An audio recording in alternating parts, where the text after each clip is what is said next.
Hai, malam dok. Halo, Basari. Halo Malam. juga. Malam-malam. Ini udah berapa nih? Oh, baru 42 ya. Kita tunggu deh yang lain pada join nih. Karena banyak yang udah nanya-nanya nih dok. Banyak yang minta nyalain notif gitu ya. Iya. Curiga jurusan Sinovac semua nih yang pada nungguin nih. Wih, tuh kan begitu dokter join langsung tuh banyak. Oke. Sambil nunggu yang lain join kali ya dok ya. Thank you sekali lagi ya udah join lagi nih di IG Live-nya Astralas bareng saya gitu ya. Mungkin saya nggak perlu ngenalin diri kali ya. Dokter mah udah banyak yang kenal nih. Mungkin dari saya aja ya, saya Sari dari Astralife. Kayaknya jadi partner setianya dokter Adam ya. Iya benar.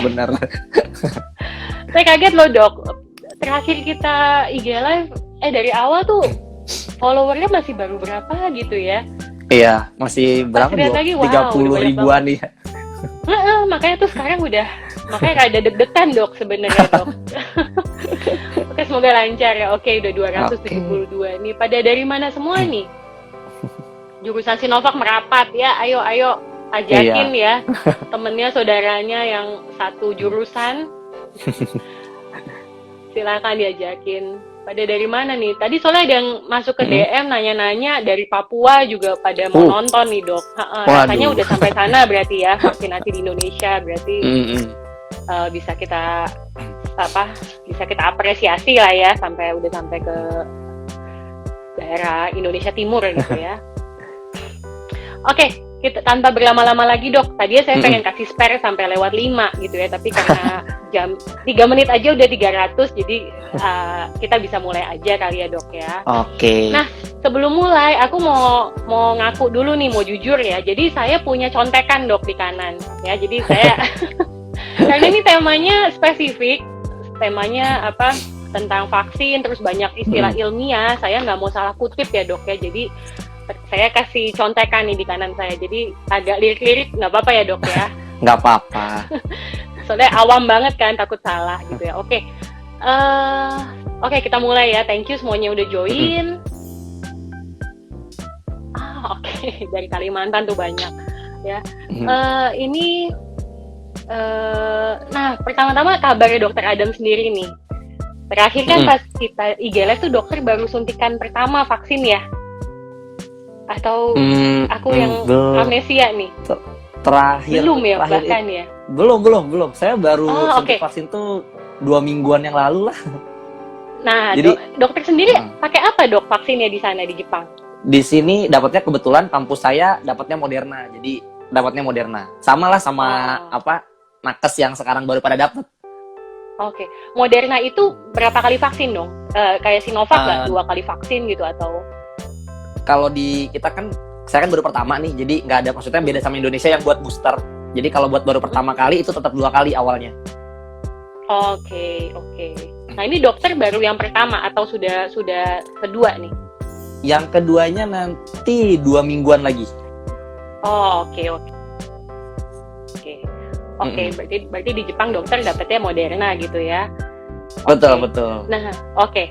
Nah, terus dok, ini sebelum kita masuk ya ke topik IG kita malam ini, mungkin biar semuanya di satu frekuensi gitu ya dok. Kita bahas dulu kenapa sih dok kok bisa ada perbedaan efikasi dari setiap jenis vaksin?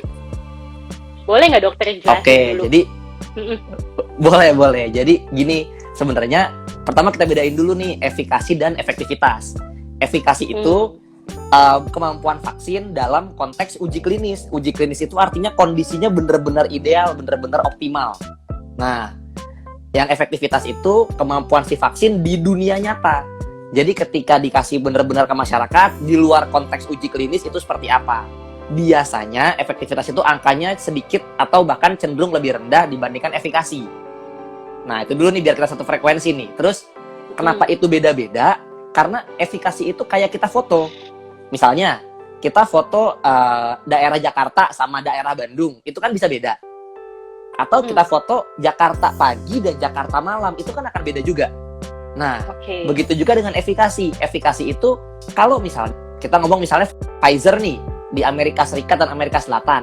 Seandainya penelitiannya kita pindah, misal ke area Asia Tenggara, bisa aja hasilnya beda. Oke, paham, Atau Dok. mungkin waktunya nih, misalnya waktu itu waktunya di sekitar pertengahan hingga akhir tahun lalu. Kalau sekarang ketika ada Delta itu mungkin aja beda. Jadi waktu terus kemudian orang yang diteliti, bahkan jenis varian virusnya itu sangat berpengaruh. Makanya kita nggak bisa jadi patokan. Misalnya kayak Pfizer pasti 94, di Indonesia akan segitu juga di situasi saat ini. Belum tentu, karena itu foto. Kayak gitu sih. Dan tempat juga ya, Dok. Contoh kayak Sinovac kan tingkat efektivitas di Indonesia dan di Brasil beda jauh gitu ya angkanya ya. Betul banget. Oke, Beda oke. tempat aja beda. Oke, nah melanjutkan yang tadi, Dok. Komposisinya juga beda nggak? Atau tekniknya beda gitu? Jadi tingkat efektivitas, mempengaruhi tingkat efektivitas gitu, Dok. Oke, jadi kalau secara isi, maksudnya kayak kandungan vaksinnya memang variatif ya. Kalau kita bahas di Indonesia, itu kan udah ada 4 tuh. Ada Sinovac, Sinopharm, AstraZeneca, sama Pfizer juga. Pfizer belum. Sinovac, Sinopharm, AstraZeneca, Moderna maksud saya. Kalau Sinovac, Sinopharm itu kan isinya virus yang sudah dimatikan lah, gampangnya kayak gitu ya. Jadi dia nggak bisa masuk ke sel badan kita, nggak bisa juga membuat masalah di badan kita.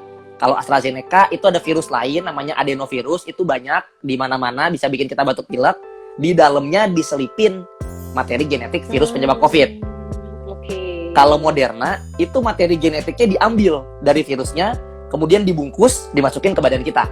Gampangnya kayak gitu. Jadi isinya beda-beda.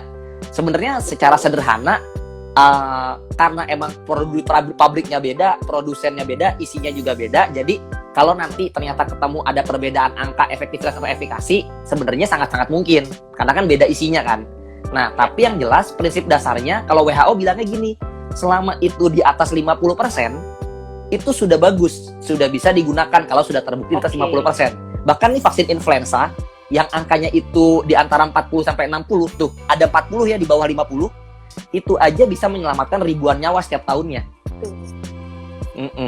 Iya, oke. Oke, paham, Dok. Nah, berarti kan ya tadi kasarannya ya, Dok, yang nemuinnya aja beda, yang buat aja beda, ya pasti jenisnya hasilnya juga jadi beda gitu ya. Nah, itu pun berarti yang berpengaruh ya, Dok, terhadap adanya perbedaan jumlah sama jarak vaksinasi, gitu ya, Dok ya. Ya, jadi ya benar, selain tadi isinya beda, penelitiannya juga beda, jadi bakal ngaruh tuh ke jaraknya juga. Oke. Nah, terus kita ke Indonesia sendiri nih ya, Dok ya, dimana kan kita tahu mayoritas masyarakatnya ini menggunakan vaksin Sinovac gitu ya. Nah, dari yang tadi dokter jelaskan, apakah dari suntikan pertama Sinovac itu sudah bisa membantu badan kita memiliki antibodi terhadap si virus COVID ini? Oke, jadi kalau dari penelitiannya itu Sinovac orang yang divaksin itu kalau Indonesia, kalau saya nggak salah angkanya tuh 97, 99, pokoknya hampir semuanya itu akan muncul antibodinya pada 14 hari setelah kita dapat dosis kedua. Itu udah optimal. Oke. Ya, ada yang bilang 14, ada yang bilang 28, nggak jauh beda. Intinya ketika sudah melewati itu sudah optimal. Nah, jadinya kalau ditanya apakah vaksin, terus habis itu efikasinya juga ada gitu ya. Jadi bukti kalau memang vaksin itu efektif, walaupun baru di tahap penelitian, di Indonesia itu udah ada buktinya. Kalau kita mau penelitian dunia nyatanya, efektivitasnya di Indonesia juga ada datanya. Waktu itu yang di Nakes itu diteliti, angkanya bahkan sekitar 94, cukup tinggi untuk mencegah COVID bergejala. Tapi itu di era sebelum Delta ya. Jadi oke kok sebenarnya. Oke, karena banyak yang masuk juga ya, kan kita sebelum IG Live ini kan kemarin di Astra Live kita buka ya, ada yang mau tanya atau apa gitu ya, banyak juga DM yang masuk, saya udah vaksin pertama, tapi saya kok malah kena, jadinya orang tua saya malah takut gitu, kok habis divaksin pertama, kesannya tuh nggak berhasil gitu, saya masih kena gitu, Dok. Oke, jadi gini nih, sebenarnya kita bicara tadi di konteks vaksin yang ada di Indonesia ya, terutama Sinovac, Sinopharm, setahu saya Moderna juga belum ada, jadi gini, vaksin itu kan penelitiannya juga baru ya. Nah, penelitian utama target yang mau kita capai terutama di vaksin itu lebih ke COVID yang bergejala. Ya. Jadinya di situ di penelitian efikasi itu nggak diteliti seberapa kuat vaksinnya untuk mencegah kita terkena.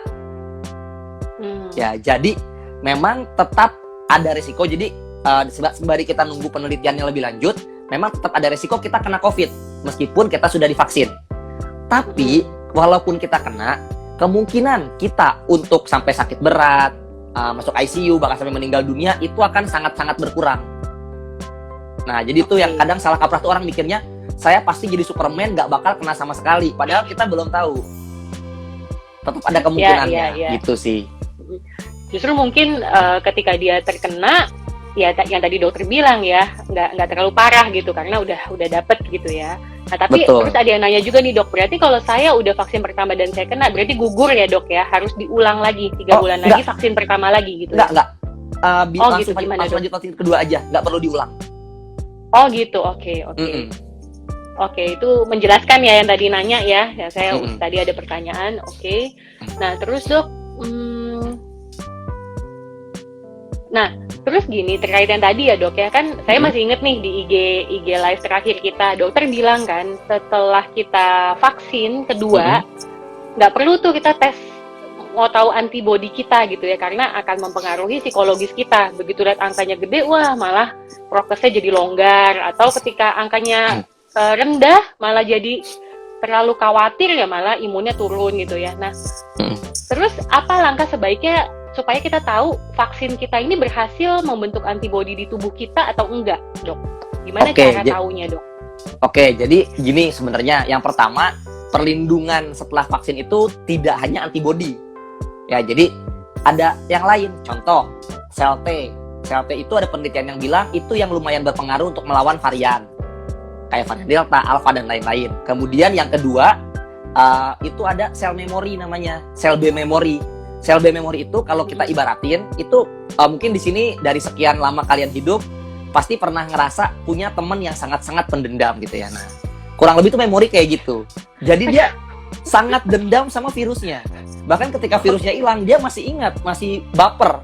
Sampai ketika entar virusnya masuk, dia lihat, wah, apa kamu lagi, Anda lagi. Jadi dia langsung ngebuat antibodi baru. Jadi kita punya kekebalan seperti itu, tidak hanya antibodi aja, itu yang perlu dilurusin. Dan yang namanya sel memori sama sel T tadi itu tidak rutin diukur, kan biasanya kita ngukur cuma antibodi aja ya. Nah jadi memang akan ada kasus di mana bahkan orangnya divaksin tapi antibodinya paling cuma naik sedikit atau nggak terdeteksi, itu bisa ada kemungkinannya. Tapi si sel B memori sama si sel T-nya kemungkinan akan tetap ada. Jadi jangan berkecil hati dulu, itu satu. Kemudian yang kedua, tadi sempat disampaikan juga oleh Mbak Sari, sebenarnya emang nggak ada kewajibannya. Jadi kalau misalnya kalian habis divaksinasi untuk dicek antibodi, itu nggak ada kewajibannya. Kalau kalian mau dicek silakan, karena kan tidak ada kewajiban dan tidak ada larangannya juga.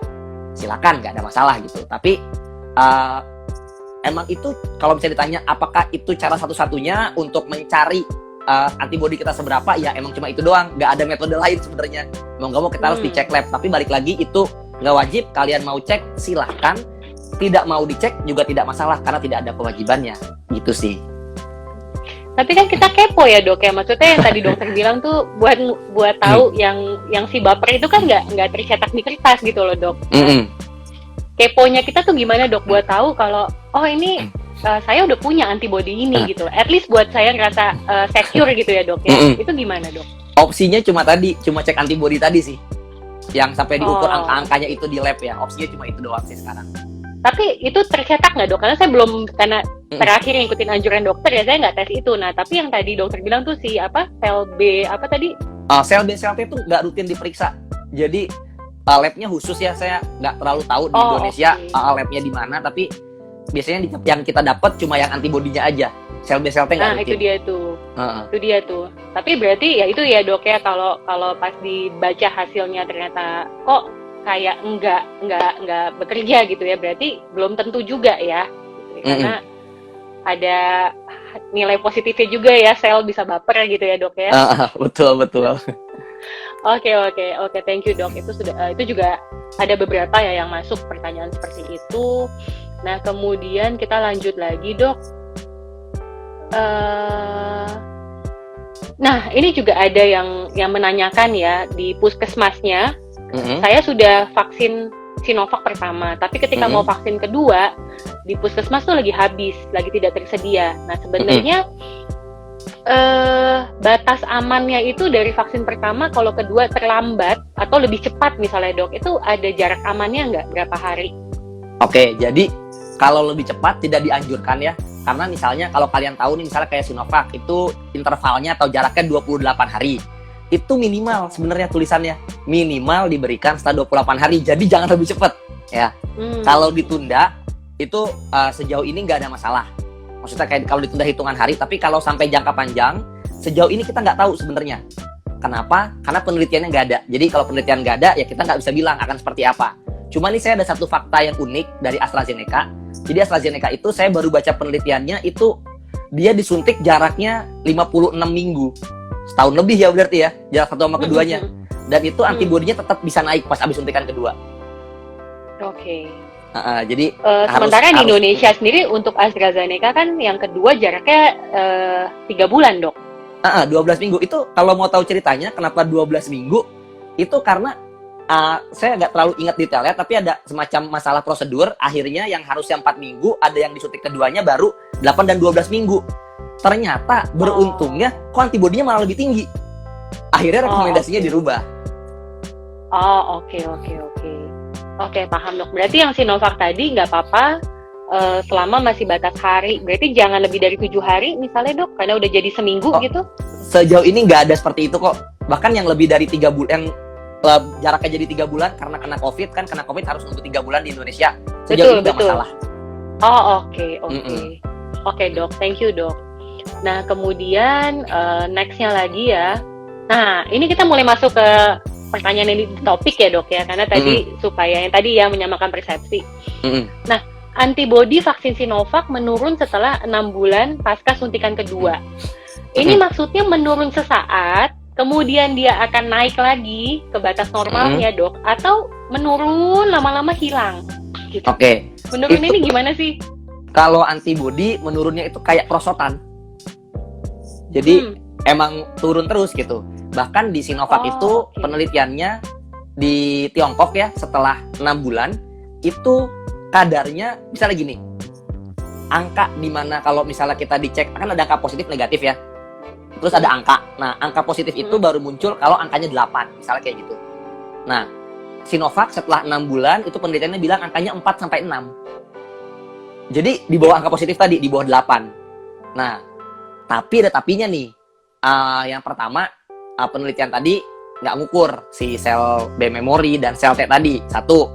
Kemudian yang kedua, kita sebenarnya nggak tahu pasti dengan kondisi seperti itu vaksinnya tetap efektif apa enggak. Bahkan di penelitian Sinovacnya sendiri itu nggak terlalu, itu ada kata-katanya cuma nggak terlalu sering dikutip media. Saya lihat media cuma ngutip heboh setelah 6 bulan antibodinya turun gitu. Betul. Padahal di situ bilang dengan hasil ini kita belum tahu pasti sebenarnya apakah vaksinnya masih efektif apa enggak, dan akan diteliti lanjutan. Jadi kita masih perlu menunggu. Bahkan mereka juga bilang timing dan segala macamnya mereka belum tahu. Jadi lebih baik bersabar gitu. Jangan cuma gara-gara ngeliat berita 6 bulan jadi spekulasinya kemana-mana. Itu yang saya lihat di masyarakat sih ya. Gara-gara ngeliat berita itu kayak wah pasti nggak efektif dan lain-lain, padahal belum diteliti gitu kan. Kita nggak bisa bilang sesuatu itu kalau penelitiannya belum ada gitu. Jadi lebih baik tidak spekulasi. Itu sih. Makanya ada IG Live ini dok, karena saya juga ketar-ketir. Saya kan jurusan Sinovac juga dok. Oke, berarti ya itu ya antibodi bakal turun gitu ya. Nah, kemudian ini kan saya juga mengutip ya dari postingan dokter ya. Setelah 6 bulan pasca suntikan kedua, kadar antibodi 28 hari setelah saya ulang ya. Jadi kadar antibodi 28 hari setelah vaksin kedua itu angkanya tinggi sekali dok. 39,6 sampai 49,1 gitu ya. Betul. Tinggi banget nih. Nah, terus kan dokter bilang setelah 6 bulan yang tadi angkanya drop banget sampai cuman ke 6,7 gitu ya. Nah, terus ada kutipannya, kalau dapat booster suntikan ketiga, ini bisa meningkatkan kadar antibodi 3 kali lipat. Betul. Nah, cuman kok hitung-hitungan saya masih tekor ya dok. 3 dikali 6,7. Oh enggak. Itu kan Jangan masih dikali enggak. 6, jangan dikali 6. Jadi Enggak salah ya. dikalinya kan tadi waktu pas setelah suntikan kedua sekitar 14 hari itu kan angkanya sekitar 30 sampai 40. Kali 3-nya dengan betul. yang itu. Kali 3-nya dengan yang itu. Oh, maksudnya ke situ. bukan Oke, berarti ke diluruskan ya. Karena saya awam tuh bacanya begitu, Dok. Oh, aduh, mohon Hitung-hitung maaf berarti. Jadi biasa ngitung diskon, Dok. Jadi pas hitung-hitung kok masih tekor ya, masih belum balik kalau misalnya boosternya bisa jadi 3 kali lipat gitu. Oh, berarti dihitungnya dari yang angka pertama. Oke, berarti kita luruskan seperti itu ya. Berarti jadi sangat tinggi sekali gitu ya. betul. Oke. Padahal beberapa lalu yang di postingan dokter sebelumnya dari CEO-nya Sinovac sendiri bilang bisa 10 sampai 20 kali lipat gitu ya. Tapi penelitian terbaru booster ketiga itu hanya bisa 3 kali lipat gitu ya maksimalnya ya. Betul. Okay. Mungkin dia bilang 10 pembandingnya beda kali ya. Kalau saya pakai 3 karena pembandingnya dari yang itu yang setelah 14 hari itu. Oke. Nah, gimana dengan vaksin merek lain, Dok? Apakah sama nih kayak Sinovac kasusnya, dia declining juga atau vaksin lain tuh stabil? Oke, jadi gini, saya ambil contoh di orang yang sembuh ya. Yang orang yang kena infeksi alami terus sembuh, itu antibodinya juga trennya akan turun. Maksudnya dia nggak akan stagnan. Kenapa? Karena kan antibodi itu kan diproduksi sama si sel B memory tadi, sel baper tadi. Ketika dia nggak ketemu lawannya, ya kemungkinan dia akan lama-lama turun jumlahnya kayak gitu. Jadi emang trennya kan kayak gitu. Bahkan di infeksi alami kemungkinan besar artinya di vaksin yang lain itu juga akan turun antibodinya. Tapi bedanya adalah kita nggak pernah tahu perosotannya, apakah ada yang landai, apakah ada yang tajam, dan kapan dia sampai bawah. Jadi prinsipnya sama, mereka akan jadi perosotan semua antibodinya, tapi bentuknya aja yang beda-beda. Kayak gitu. Oke. Berarti ini bukan cuma jurusan Sinovac yang was-was ya, Dok ya? Betul. Gitu. Kemudian terus berarti kalau misalnya mendengar penjelasan dari dokter tadi ya, sebentar. Nah, berarti kan memang booster ini sebaiknya diberikan, sebaiknya kita dapatkan gitu ya, Dok ya. Tapi tentu yang saya baca juga dari dokter ya, tentu melihat pertimbangan seperti ya sebaiknya semuanya merata dulu gitu ya, Dok ya. Baru kita bisa mendapatkan itu gitu ya. Nah, balik lagi ke pertanyaan sebelumnya tuh, Dok, yang awal kan memang ada beda-beda ya setiap merek. Untuk dapat booster ketiga ini harus dengan merek yang sama atau bisa selang-seling sih, Dok? Dan kombinasinya tuh gimana? Karena di Indonesia sendiri ya, nakes-nakes ini kan booster ketiganya diberikannya adalah Moderna gitu loh, Dok. Nah, buat benar. awam nih ya, itu gimana tuh, Dok?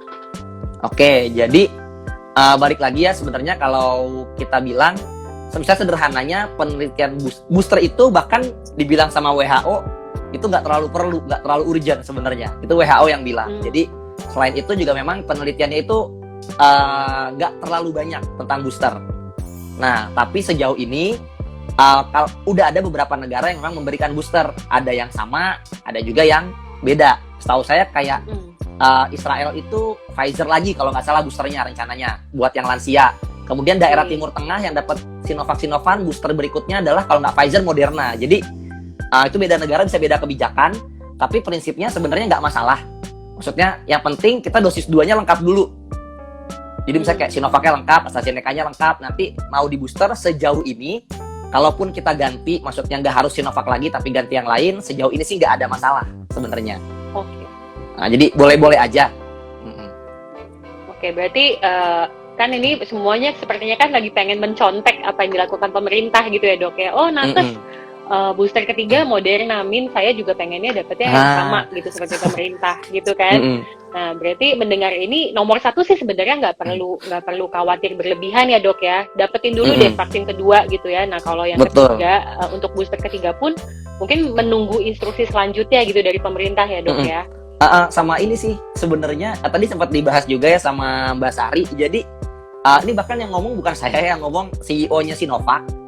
Dia tuh sendiri bilang kalau misalnya CEO-nya Sinovac dan penelitiannya itu nadanya sama, yaitu intinya adalah untuk dosis ketiga ini kan tadi kita udah tahu ya kalau antibodinya meningkat ya.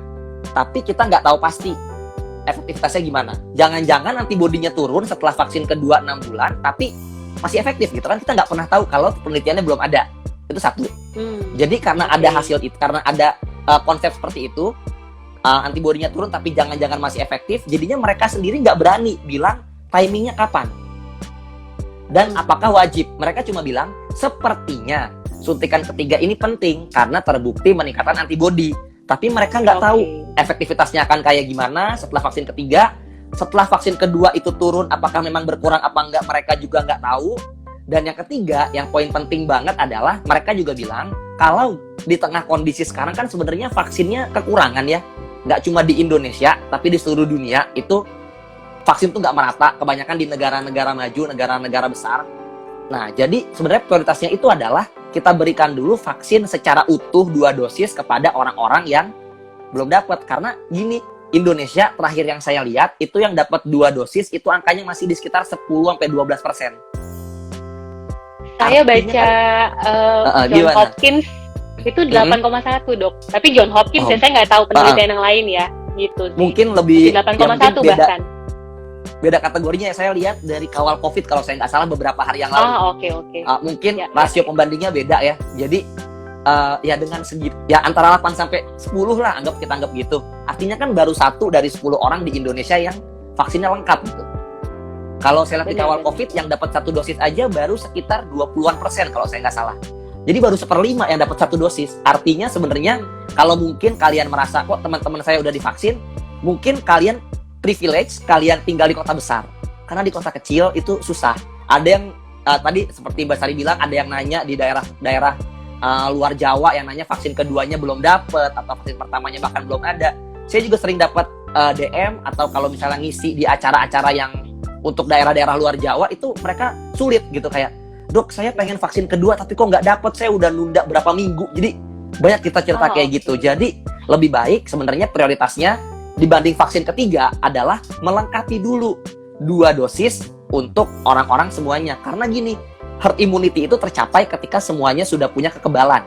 Ya, kan tadi meskipun kita antibodinya turun, tapi kan kemungkinan sel T dan sel B memori kita masih ada. Artinya kekebalan kita nggak hilang gitu kan.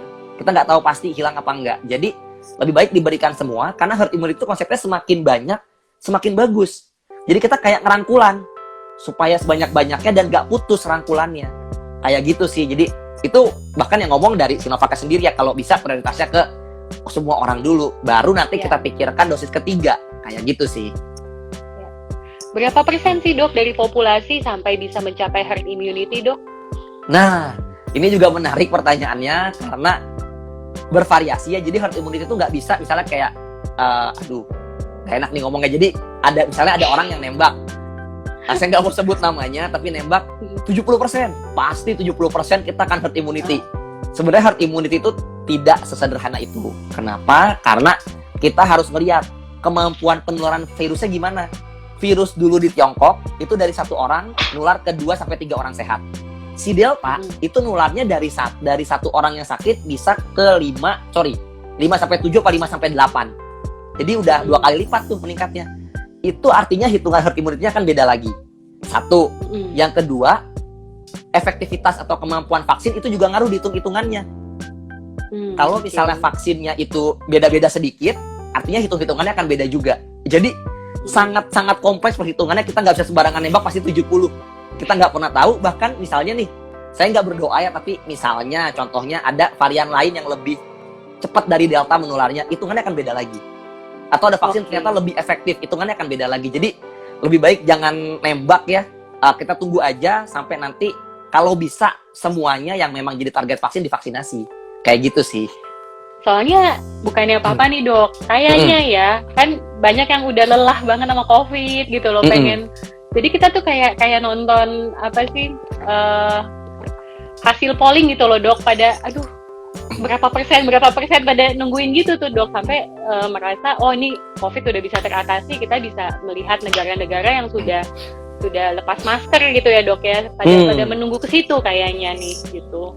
Ini saya ada info unik nih masalah negara pakai masker. Mungkin beberapa bulan lalu ya ada yang rame bilang Amerika Serikat sudah berani buka masker gitu ya. Presiden menyatakan kita tidak perlu pakai masker lagi di ruang tertutup atau ruang terbuka. Nah, baru beberapa hari lalu atau seminggu yang lalu peraturannya balik lagi. Mereka harus pakai masker lagi. Jadi karena ada si varian Delta tadi, pertimbangannya itu karena lebih cepat menularnya dan kasusnya naik. Jadi lebih baik, maksudnya kita bisa lihat ternyata di negara yang kan Amerika cakupan vaksinnya tinggi ya, udah bagus. Ya. Itu udah sempat ngebuka masker, tapi ternyata balik lagi gitu. Jadi lebih baik, kalau saya setuju kita tetap harus menjaga optimisme, cuma jangan terlalu banget gitu, karena kita lihat kasusnya di Amerika, endingnya mereka pakai masker lagi gitu. Kita sampai saat ini belum tahu, jujur aja belum tahu target herd immunity itu butuh berapa persen, kira-kira ya. Perhitungannya ada kira-kira, cuma tadi bisa berubah sewaktu-waktu. Dan kemudian kapan kita bisa lepas masker, di angka berapa, itu juga kita nggak tahu pasti sebenarnya. Jadi lebih baik tetap optimis, saya setuju, tapi sabar, tahan dulu gitu. Karena tadi kita juga masih 10%, masih 10% kan, masih jauh sih. Mudah-mudahan lebih cepat ya. Nah, terus Dok, balik lagi Dok ke yang tadi ya, yang pernyataan yang 6 bulan turun itu, tapi ya sebaiknya juga jangan terlalu overreactive gitu ya Dok ya. Nah, sebaiknya apa yang kita lakukan Dok? Misalnya ya kayak saya apakah saya mesti menghitung kapan sih batas 6 bulan saya dari vaksin kedua, dan ketika masuk di bulan ke-6 itu, saya mesti ekstra hati-hati lagi, misalnya ya tidak ke kantor dulu gitu ya, stay at home dulu, karena saya tahu antibody saya ya lagi declining misalnya Dok, atau gimana Dok nasihatnya Dok? Oke, sebenarnya prinsip dasarnya kita sebelum dan setelah divaksin prokesnya nggak boleh longgar, itu dulu yang utama. Jadi sebenarnya idealnya dari kita sebelum terus kita divaksin, setelahnya itu nggak longgar. Begitu juga dengan 6 bulan setelahnya, harusnya tetap konsisten, tetap kita berusaha melakukan seoptimal mungkin. Jadi idealnya kayak gitu. Jadi buat yang misalnya kalau kalian udah divaksin gitu, misalnya baru berapa hari lalu gitu, jangan merasa kalian pasti kebal gitu. Tetap lakukan prokes semaksimal mungkin. Kenapa? Satu, kita tadi cakupannya masih belum sebanyak itu. Jadi kita masih belum tahu siapa yang kena, siapa yang enggak. Dan kemudian yang kedua, ada potensi vaksinnya tembus. Ada namanya bahasa gaulnya tuh, bukan bahasa gaul, bahasa kerennya tuh breakthrough infection. Jadi infeksinya menembus gitu ya. Itu udah divaksin, udah punya antibody, ketembus. Itu tetap ada potensinya. Dan tadi kita belum tahu itu resikonya gimana untuk di beberapa vaksin. Jadi tetap prokesnya harus lanjut, mau itu setelah vaksin ataupun 6 bulan setelahnya. Seperti itu sih. Oke Dok, thank you Dok. Lumayan menenangkan ya. Oke. Nah terus Dok, saya lanjut lagi ya. Nah boleh, ini pertanyaan dari para penyintas COVID Dok, yang sudah pernah kena COVID ya. Kan saya juga kutip dari kontennya dokter ya. Kalau untuk penyintas COVID, kadar antibodi masih bertahan 9-12 bulan setelah terinfeksi. Dan respon kekebalan bertahan hingga lebih dari 6 bulan. Nah, khusus untuk yang penyintas COVID, ketika mereka mendapat vaksin lengkap, apakah masih perlu booster? Karena kan mereka ibaratnya tuh kayak udah ada simpenannya gitu loh, Dok. Oke. Nah, jadi gini, sebenarnya ada penelitian yang cukup menarik nih. Jadi, tapi ini bukan di Sinovac ya, saya di vaksin lain, terutama yang RNA kayak Pfizer atau Moderna. Ternyata, misalnya ada A sama B. A itu belum pernah kena sama sekali, B itu penyintas. Nah, ketika mereka sama-sama divaksin 2 dosis, si penyintas, si B tadi, antibodinya lebih tinggi. Bahkan, si B 1 dosis, itu sudah sama A 2 dosis.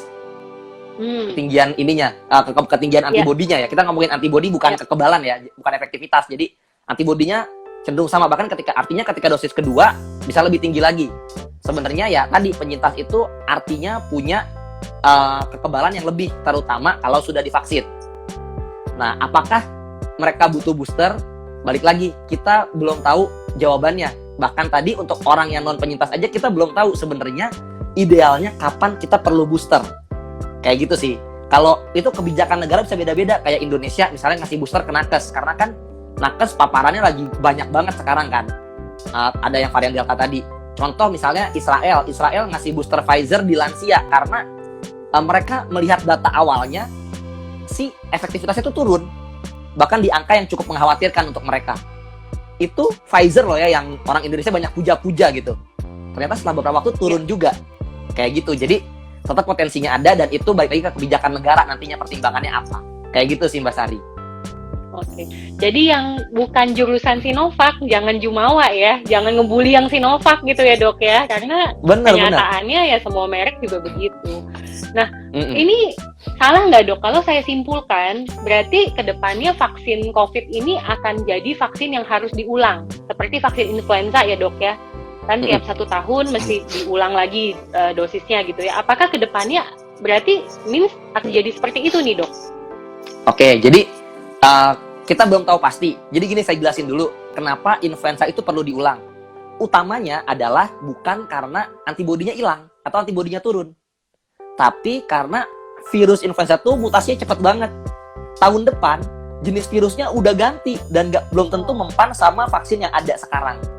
Jadi nanti vaksin yang berikutnya itu yang tahun depan menyesuaikan dengan jenis yang lagi ada saat itu apa. Kayak gitu. Nah, jadi itu satu. Yang kedua, kita sampai saat ini belum tahu pasti kekebalan vaksin itu. Kita ngomong kemampuan vaksinnya, bukan antibodinya drop apa enggak, tapi kemampuan mereka untuk melindungi vaksinnya itu sampai berapa lama bertahan di optimalnya. Optimalnya kan di atas 50% ya. Berapa lama dia bertahan sampai optimal itu kita belum tahu. Nah, ada opsinya kalau perlu diulang. Yang pertama, kalau antibodinya itu udah lebih turun dari optimal, itu ada kemungkinan akan diulang. Bukan antibodi, efektivitas atau kemampuannya. Kalau turun dari optimalnya, ada kemungkinan akan perlu pengulangan. Satu. Atau yang kedua, ternyata mutasinya lebih cepat lagi dari sekarang, dan setiap berapa tahun sekali dia udah berubah dan vaksinnya jadi nggak mempan. Itu juga ada kemungkinan diulang. Tapi balik lagi, kita nggak bisa prediksi pasti apakah memang akan diulang. Kalau seandainya butuh diulang, kapan, itu juga kita belum tahu pasti sebenarnya. Jadi banyak banget zona abu-abu yang kita belum tahu pasti. Dan harusnya dengan, ya maksudnya ini kan memang kita berhadapan dengan penyakit baru gitu ya dok ya. Jadi mungkin sebaiknya juga kita menahan supaya tidak berasumsi dan berpatokan ke jurnal medis gitu ya dok ya. Jurnal yang memang sudah ada penelitiannya. Karena kalau ngomongin tentang corona di Indonesia sendiri tuh banyak banget beredar hoax-nya ya dok ya. Dan sedihnya lagi banyak yang percaya gitu loh. Dari yang mungkin terdengarnya masuk akal sampai yang kayak mengandung chip bisa jadi mutan gitu. Sampai yang luar biasa gitu ya. Itu sih dok. Nah, ngomongin soal hoax nih ya, saya cuma pengen mumpung ada dokter Adam yang memang lagi on the way dapat PhD ya. Maksudnya kan dokter punya kapasitas lah untuk berbicara mengenai hal ini ya. Saya pengen dong dokter kasih tanggapan seputar hoax yang bilang kalau corona ini adalah konspirasi global ya, dan didalangi oleh produsen vaksin di belakangnya karena punya motif ekonomi gitu dok. Nah, saya pengen dong dokter yang menanggapi. Oke, jadi kalau saya itu misalnya ngeliat satu masalah itu, kalau misalnya nggak ada bukti ilmiahnya, saya nggak percaya gitu. Karena kalau dalam konteks misalnya ilmiah itu saya nggak pakai yang namanya spekulasi, atau misalnya bilang logika saya, atau testimoni. Mau dia jabatannya profesor, dokter, mantan ini, mantan itu, profesor segala macam, saya nggak percaya kalau mereka nggak pakai basis ilmiah. Satu, jadinya di sini saya akan bahas dari studi yang udah ada atau investigasi yang udah ada dan pernah dilaporkan. Jadi konspirasi itu orang-orang mikirnya yang pertama, ini bahkan ada di beberapa ilmuwan juga, mereka mikir jangan-jangan ini bocor dari lab, jangan-jangan ini buatan gitu. Nah, penelitian sekarang, investigasi dari WHO sekarang masih berjalan untuk itu. Jadi sekarang tahap kedua, kalau saya nggak salah, tahap pertama kesimpulannya ini dari hewan. Teori paling kuat adalah ini berasal dari hewan. Cuma hewannya apa pastinya kita belum tahu pasti. Teorinya baru ada kelelawar, ada hewan perantara lain, baru manusia. Perantaranya ini kita nggak tahu pasti. Ada yang bilang terenggiling, ada yang bilang hewan lain, kita belum tahu pasti. Nah, tapi investigasi tahap keduanya masih jalan. Untuk apa? Untuk mencari apakah memang 100% nggak ada bocor atau ada masalah dari lab. Itu masih jalan juga. Jadi sampai saat ini kalau misalnya ditanya apakah itu ada konspirasi sengaja dibuat dan yang lain-lain, jawabannya kita belum tahu pasti. Tapi kemungkinan besarnya adalah ini asal dari hewan, karena jurnal ilmiah yang udah keluar, hasil investigasi pertamanya WHO arahnya ke sana. Kayak gitu sih. Jadi sejauh ini bukan ada hubungan sama produsen vaksin, tapi memang itu terjadi alami. Dan kalau ada yang bilang, kok vaksinnya cepet banget gitu kan, karena baru setahun, padahal vaksin lain ada yang pakai data 10 tahun, 15 tahun baru muncul gitu. Sebenarnya, itu kan coronavirus ya. Coronavirus itu kan udah ada dari dulu. Udah sempat ramai juga waktu SARS, waktu MERS. Kalau ada yang ngomong, SARS sama MERS nggak ada vaksinnya, vaksin prototipenya itu udah ada. Sayangnya, ketika mau diberikan, kan SARS itu cuma sebentar ya. Karena SARS itu cukup gampang ditahan. Karena dia baru menularkan ketika orangnya bergejala. Jadi gampang ditahannya, diisolasinya. COVID, orang yang nggak bergejala nular. Gimana mau nahannya orang yang nggak bergejala kan? Dia tahu yakin sakit aja enggak gitu kan. Jadinya kemana-mana. Nah jadinya si penelitian vaksinnya itu nggak jalan jadinya. Baik vaksin SARS, baik vaksin MERS. Vaksin MERS itu karena susah nemu buat penelitiannya, orang-orang yang penelitiannya itu. Jadinya mentok. Tapi kan teknologinya sudah ada. Jadinya ketika untuk COVID ini, kita belajar dari teknologi-teknologi sebelumnya. Makanya jadinya lebih cepat. Kayak gitu sih untuk jawaban kalau ada yang mikir konspirasi. Kayak gitu. Simpelnya aja ya dok, kita ngirim pesen sekarang juga udah cepet banget ya dok ya. Ada email udah nggak pakai burung merpati gitu ya. Jadi ya penemuan vaksin pastinya lebih cepat gitu ya. Oke. Betul. Nah dok, nggak berasa nih ini udah 19.42. Mungkin dari tadi kan aku menjaga untuk menanyakan sesuai alur dulu ya dok, sesuai yang sudah masuk. Nah mungkin 15 menit terakhir itu kali ya dok ya. Nah saya pakai ini dulu deh, pakai senjata dulu dok biar kebaca. Dari dokter Adam sendiri selama kita ngobrol udah ada yang menarik belum dok pertanyaannya? Boleh dok, silakan kalau dokter mau jawab. Sambil saya scrolling dulu ya dok ya. Kalau dokter ada yang sudah ini banyak banget yang nanya. Ini yang nanya, ada yang nanya kesimpulan nih. Perlukah vaksin ketiga? Kesimpulannya sejauh ini untuk awam, saya senada sama Kemenkes, prioritasnya adalah memberikan dulu ke orang-orang yang memang belum dapat vaksin. Karena kenyataannya yang belum dapat vaksin sama sekali itu banyak. Karena yang baru dapat satu vaksin itu angkanya sekitar 20%, yang sudah dapat vaksin penuh itu tadi dari John Hopkins katanya 8%, yang saya baca 10%, artinya baru 1/10. Jadi untuk vaksin prioritasnya dibanding booster adalah berikan dulu ke orang-orang yang memang belum dapat vaksin sama sekali. Karena ketika mereka dapat dan mereka punya perlindungan, itu semakin banyak yang divaksin, kita akan semakin terlindungi sebenarnya. Karena virusnya jadi susah mau kemana-mana. Jadi prioritasnya sejauh ini adalah berikan kepada yang belum vaksin sama sekali atau yang baru 1 dosis. Jadi lengkapi dua dosisnya, baru nanti kalau kedepannya baru kita bisa bicara booster kalau itu sudah tercapai. Jadi target utamanya lebih ke sana dulu. Gitu sih. Oke dok. Ini saya sih baca sih kebanyakan sudah kita jawab ya dok ya. Oke, mungkin saya sih baca, so far saya scrolling cepet ya. Kebanyakan sih memang sudah kita jawab tadi ya dari tanya jawab kita sebelum ini. Nah mungkin menyambung aja dok, kan mungkin update vaksin aja ya dok ya, kayak sekarang kan ibu hamil sudah bisa diberikan vaksin asal dia bisa, sudah berada di semester kedua gitu ya. Means aman kan ya untuk segala macam jenis vaksinnya juga nggak ada masalah ya dok? Sejauh ini cuma bolehnya Sinovac sama Moderna, kalau saya nggak salah. Saya nggak terlalu ingat, tapi di postingan saya ada vaksinnya apa aja, saya agak lupa sih. Saya ingatnya atau Moderna mungkin Sinovac. mencari informasi yang resmi ya, karena kan ini fluid, sifatnya dinamis ya dok ya, pasti. Betul. Jadi mungkin saran saya sih cari berita yang memang dari Kemenkes deh, karena setahu saya asal yang sudah keluar izinnya oleh BPOM gitu.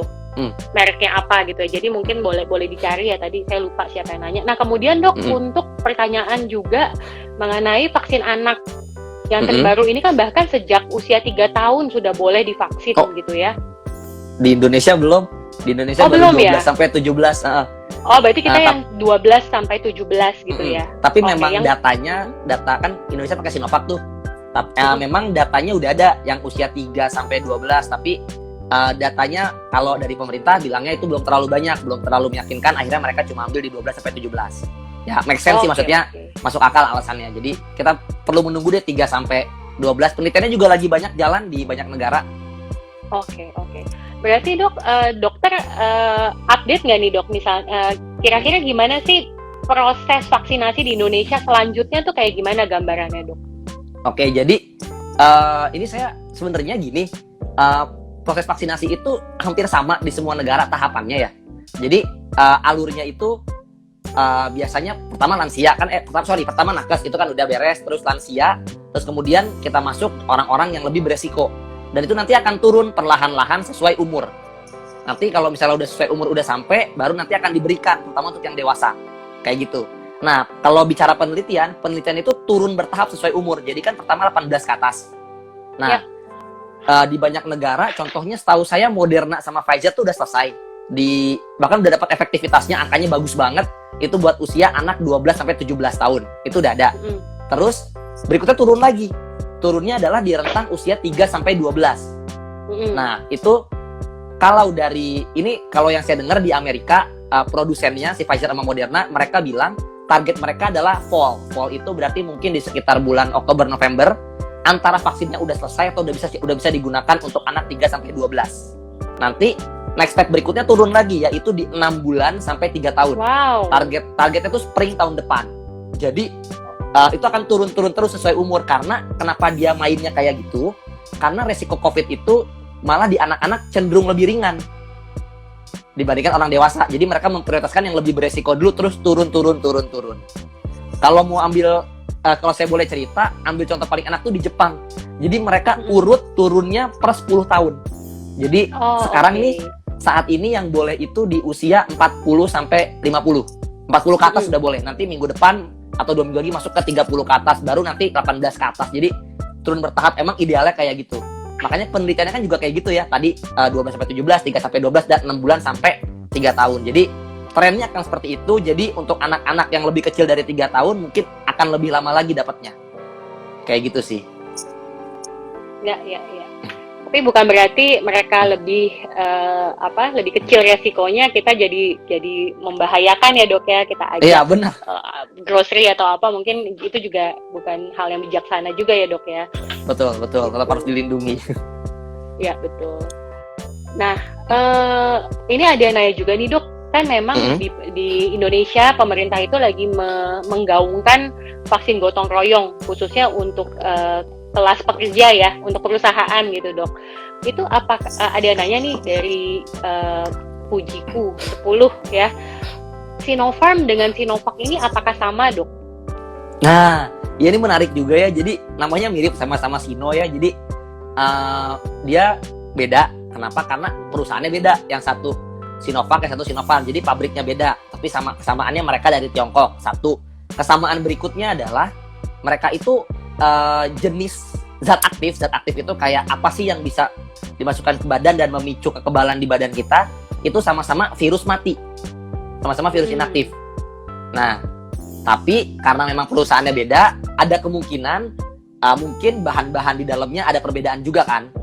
Jadinya tetap kemungkinan efektivitas atau efikasinya akan berbeda dengan si Sinovac. Tapi berhubung mereka sama-sama isinya yang inaktif, kemungkinan nggak akan jauh beda. Karena kita ambil contoh Pfizer sama Moderna, sama-sama RNA, angkanya nggak jauh beda. Okay. Terus AstraZeneca, Johnson & Johnson sama-sama adenovirus, virus yang bikin bapil tadi, bikin batuk pilek, itu juga nggak jauh beda. Jadi biasanya kalau jenisnya sama, kemungkinan nggak akan jauh beda angkanya.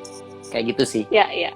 Mungkin saya juga terkait nama nih dok, saya juga pengen meluruskan ya di sini ya. Banyak juga yang ngira AstraZeneca itu keluarannya Astra dok.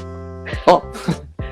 Ini ada, jadi itu berbeda juga ya bapak ibu teman-teman yang lagi nonton. Iya, banyak yang nanya juga ke kami gitu ya, wah ini mendingan Astra lah gitu ya, jaringannya udah luas gitu. Jadi beda Astra. Gitu ya dok ya, sama-sama depannya aja, sama-sama Astra gitu ya. Nah terus tadi apa ya dok, saya jadi lupa nih. Bentar ya. Atau dokter ada yang mau pilih lagi, saya jadi lupa nih. Bentar.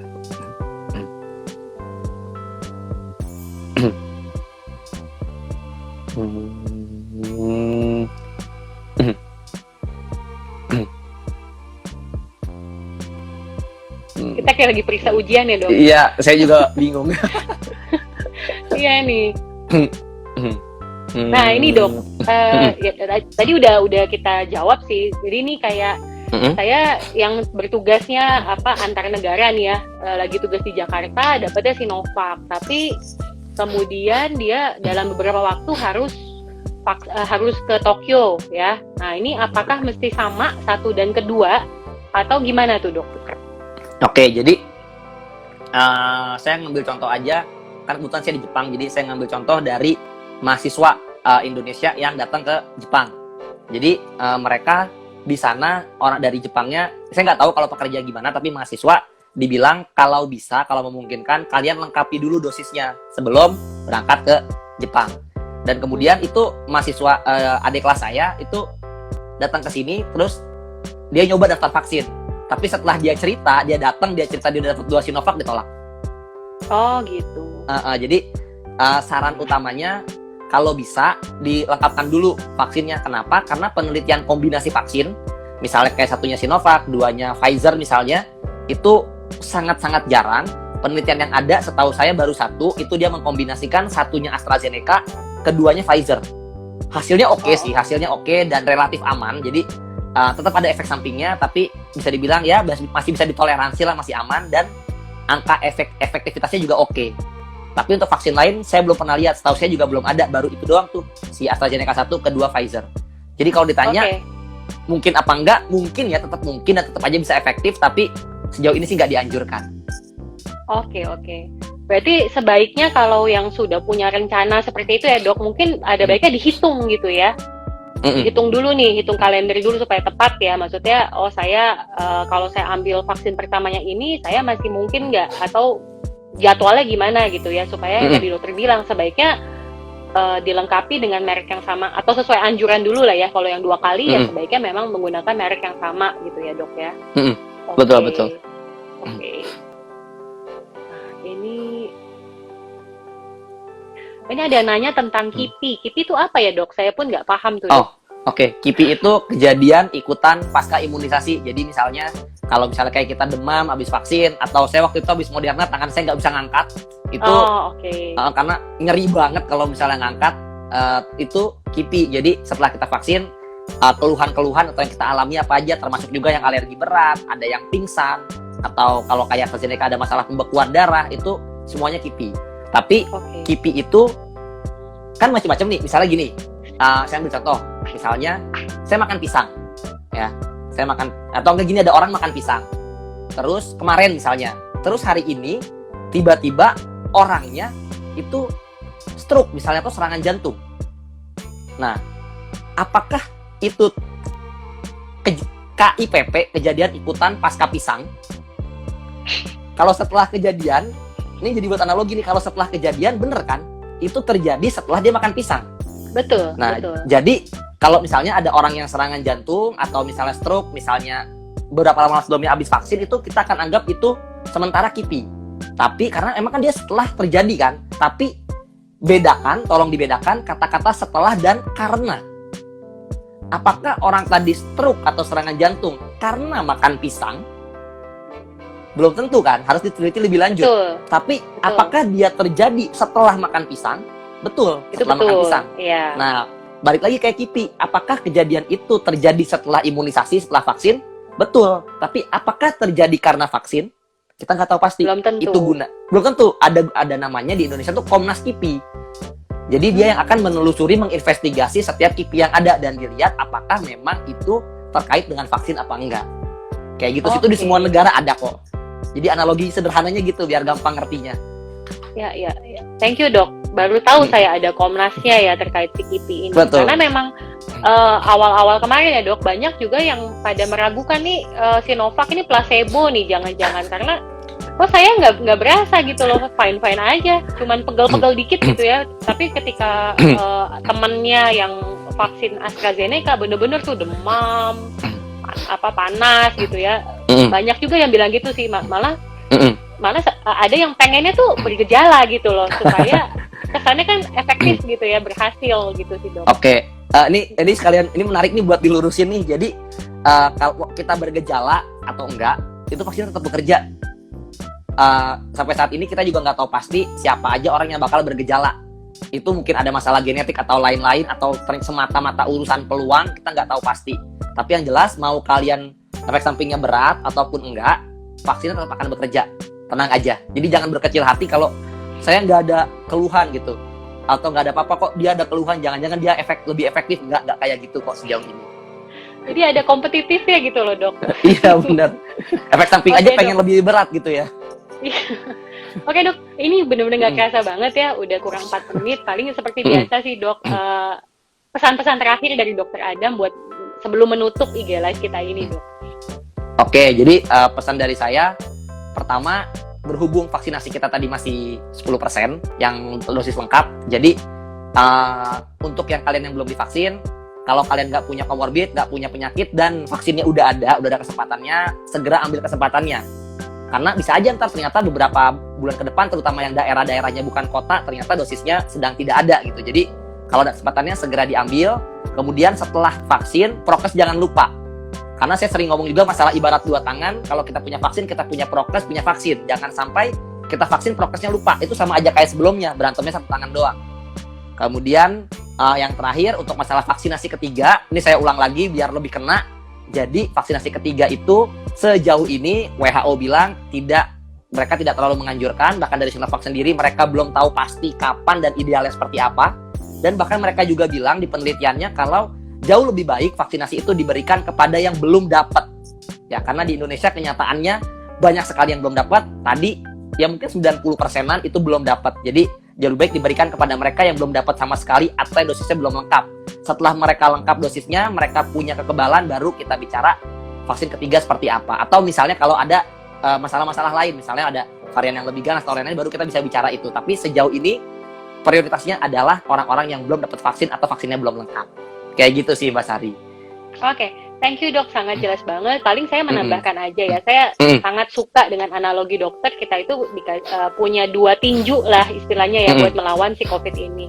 Yang satu adalah kita punya yang pertama adalah prokes dulu ya dok ya. Ingat jangan lengah pakai masker, jangan bosen, jangan capek gitu ya. Yang kedua ada vaksin gitu ya. Nah mungkin dari saya juga pengen buat teman-teman gitu ya, ada baiknya juga menambahkan satu lagi yaitu asuransi. Bukannya jualan ya, cuman ya kita semua pengennya sehat, tapi kan kita nggak tahu ya, kalau sampai kejadian kita terkena penyakit, kita butuh perawatan rumah sakit gitu ya, minimal tuh kita juga ada yang menjaga finansial kita lah supaya nggak kegerus. Itu gunanya asuransi kesehatan gitu ya. Jadi pesan saya paling itu aja ya. Buat teman-teman mungkin bisa dipertimbangkan kembali, ini adalah saat yang tepat juga untuk memiliki asuransi kesehatan untuk keluarga. Seperti itu aja sih. Oke, terima kasih banyak. Mohon maaf untuk teman-teman yang mungkin pertanyaannya terlewat, tapi saya harap dengan IG Live kali ini sudah lumayan lah memberi pencerahan gitu ya kepada kita semua, khususnya jurusan Sinovac ya, angkatan Corona jurusan Sinovac ini. Oke, terima kasih banyak Dr. Adam, sampai ketemu lagi ya di IG Live dengan Astra Live. Jangan lupa teman-teman follow juga IG-nya Astra Live untuk dapat info terkait acara-acara seperti ini gitu ya. Terima kasih dok, selamat malam, sehat selalu ya. Terima kasih Mbak Sari, terima kasih banyak Astra Live, terima kasih semua.